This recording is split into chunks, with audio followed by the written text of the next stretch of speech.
শ্বশুরমশাইয়ের জন্মদিন উপলক্ষে বেশ কিছু রান্নাবান্না করে নিয়েছি। সেই থালিটাই আজকে সাজাবো, তোমাদের সাথে সেটাই শেয়ার করছি।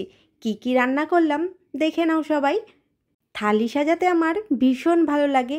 প্রথমেই দিয়ে দিলাম বাসমতি রাইস, সাথে বেশ কিছুটা পরিমাণে স্যালাড আর পাতিলেবু। ভাজাভুজি বেশি কিছু করিনি, রইল বেগুন ভাজা, সাথে রইল কাতলা মাছের পেটি ভাজা। সমস্ত রান্নাই করেছি বাবার পছন্দের। সাথে রইল ডাল ফ্রাই। মুরগির রসাল্লা বলে একটা রেসিপি করেছি, সেই রেসিপিটা থালিতে দিয়ে দিলাম।